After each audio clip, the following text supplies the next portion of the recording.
Hello जी, मैं हूँ doctor एकता जयसिंह राणा। मैं आई सर्जन हूँ और मैं विकास नगर देहरादून में प्राइवेट प्रैक्टिस करती हूँ।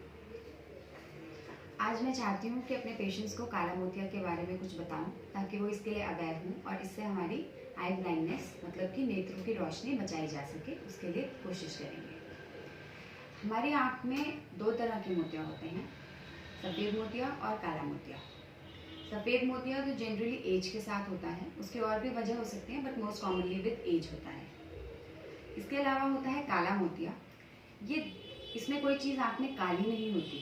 इसका नाम काला मोतिया इसलिए है क्योंकि ये आपके जीवन में आगे जाके अंधकार ले आता है। इसको हम समरवाई या काला पानी के नाम से भी जानते हैं।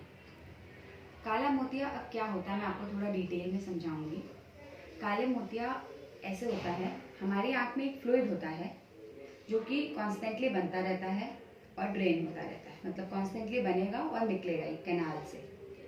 जब उसका प्रोडक्शन बढ़ जाए, मतलब जब वो ज़्यादा बनने लगे या उसका निकलना कम हो जाए तो हमारा आँख का प्रेशर बढ़ जाता है और वो प्रेशर बढ़ जाने की वजह से हमारी नस को डैमेज करता है, जिसकी वजह से काला मोतिया का नुकसान आँख में शुरू होता है। अगर हम स्टार्टिंग से ध्यान रख के चलें तो ये नुकसान आगे नहीं बढ़ेगा, क्योंकि स्टार्टिंग में इसमें कोई सेंट्रल चेंजेस नहीं आते, मतलब हमें देखने में कोई दिक्कत नहीं आएगी। हमारे को साइड विजन लॉस होता है, मतलब साइड से दिखना कम हो जाएगा। धीरे धीरे जब एडवांस स्टेज होगी तब ये सेंट्रल लॉस लाएगा। इसलिए हमें अपने आई डॉक्टर को दिखा लेना चाहिए ताकि हम रूल आउट कर सकें कि हमें काला मोतिया नहीं है। अब हमें कैसे पता चले कि हमें काला मोतिया है और हमें डॉक्टर के पास चेक कराने के लिए जाना चाहिए?